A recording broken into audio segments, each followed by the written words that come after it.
Hello, I'm the Nostalgia Critic. I remembered so you don't have to. Well, there's no doubt about it. Theme songs played a huge part in our childhoods. They were fun, clever, enjoyable, and catchy as hell. In fact, a lot of these songs still stay hidden in the darkest corners of our memory, just waiting for inopportune moments to spring out of our heads and ruin our concentration.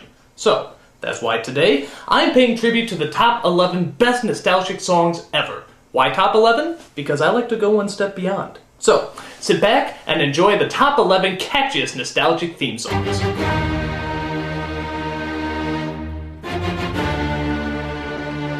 Number 11. For many of us, Sesame Street was the first show we ever saw, and it only figures that the theme song would be as irritatingly catchy as the lessons it teaches us. My only problem with this song is that they never do tell you how to get to Sesame Street. I mean, where the hell is it? Is it in Brooklyn? Chicago? New York? How do you get to this damn place? Wherever the hell it is, it made for a really great song, and the perfect beginning for our countdown. Number 10. God, I hate this song. I think most people do, but it doesn't matter. Once you hear that obnoxious synthesizer in the opening, you're gonna be humming this crap for the rest of your life. What is that thing anyhow? Dude, if every book played this song when I opened it up, I would never read again. Still, you can't fault the song for being so damn catchy, or the fact that it was the only show that actually made us want to read books. With that said, Reading Rainbow is the perfect placement for the number 10 spot. Number 9. This character was so popular that she actually got 2 hit shows with 2 hit theme songs. One was a game show where the entire theme song was played a cappella. Carmen Sandiego. And the other was a cartoon show with a full-fledged choir singing all the way through.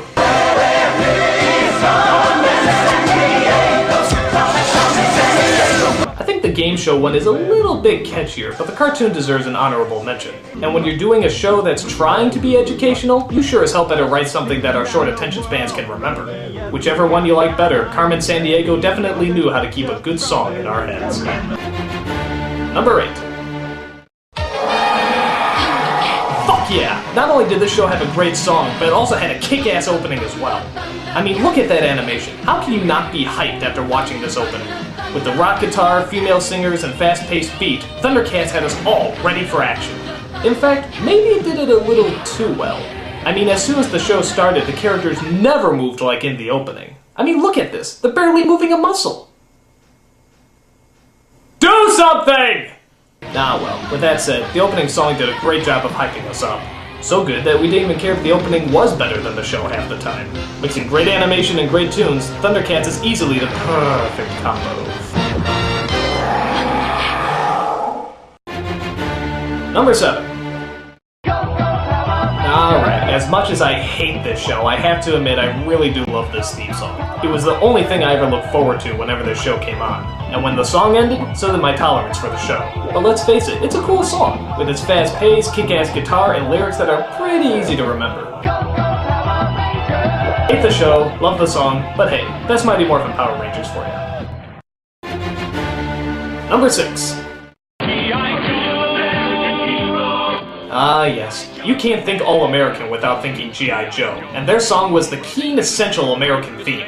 It was big, triumphant, and one of the few theme songs that actually had counterpoint melodies, which means you always needed another kid to help you sing it. This is back in the day when the worst terrorist we had to deal with was Cobra. God, I miss Cobra. When he threatened us, it was funny. When the real terrorists threatened us, it's just creepy. But when we heard that victorious theme, we all knew we'd be okay. Why? Because G.I. Joe is there! G.I. Joe! G.I. Joe, a real American theme song. Number 5. Another song that practically seemed all-American was Transformers. True, the guitar was great, the theme was memorable, and the animation was cool, but by far the best part was hearing that robotic voice say, Jesus, I could hear that all day. Oh, and don't think we weren't pissed when the song wasn't in the recent live-action movie. I saw people actually wait until the end of the credits to hear the song. What'd we get? Nothing. The fucking sequel better have the song. In fact, you could probably use that for good marketing. You could actually call the film Transformers 2, yes, this one actually has the theme song. I guarantee ticket sales would go through the roof. Why? Because this song is that fucking good. Transformers, it's more than meets the ear. Number 4.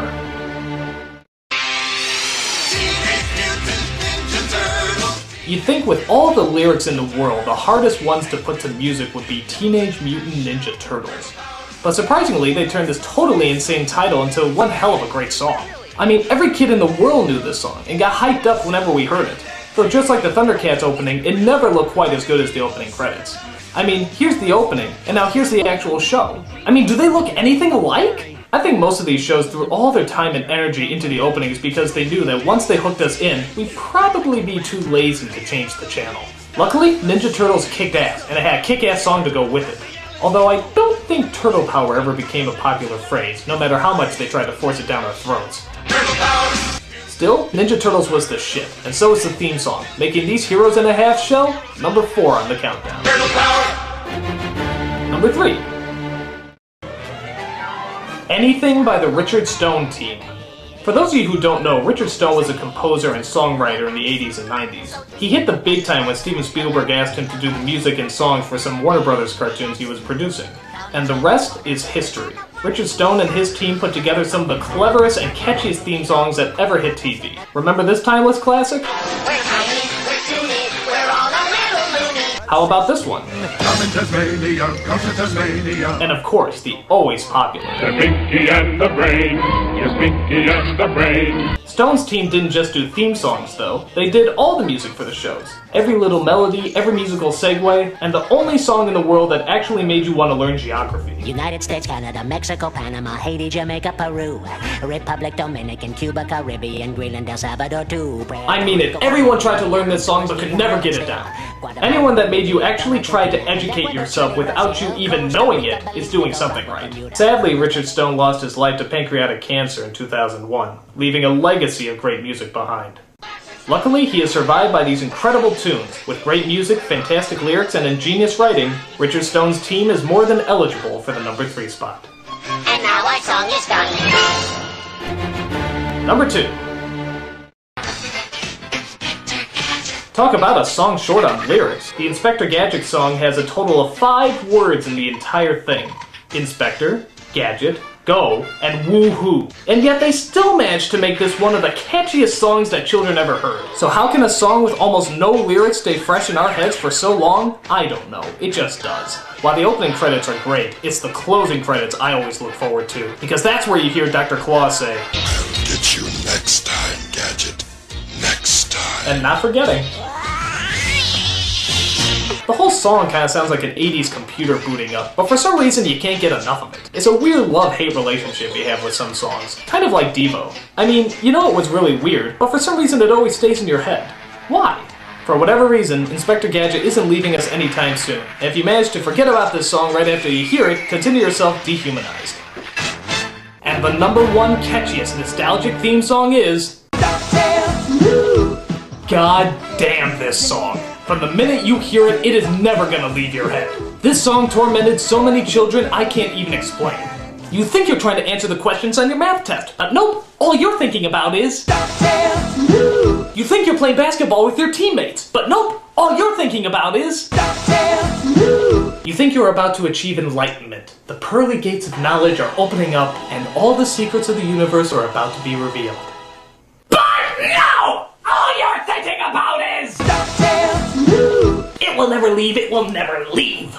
It's like an addiction. You think you're over it. You think, I only know a few lyrics of the song.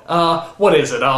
Life is like a hurricane here in Duckburg. Race cars, lasers, airplanes, it's a Duckblurg. Might solve a mystery or rewrite history. DuckTales woohoo. Every day that I've been making DuckTales woohoo. Tales so daring you can do DuckTales. Danger lurks behind you. There's a stranger out to find you. What to do is just grab onto some DuckTales! Woohoo! I mean, once you hear it once, it will never, ever go away.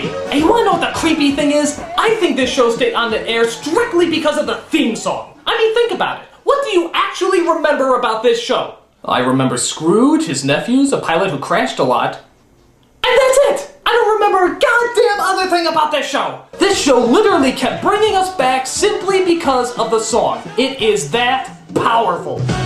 So now that you've heard the catchiest nostalgic song of all time, tell the people, warn them, don't let them hear the song, because once it gets into your head, it buries its way into your brain, festering until it blooms into a gigantic ball of human waste that'll eat you alive! Warn the people! Warn the people! I'm the Nostalgia Critic. I remember it so you don't have to.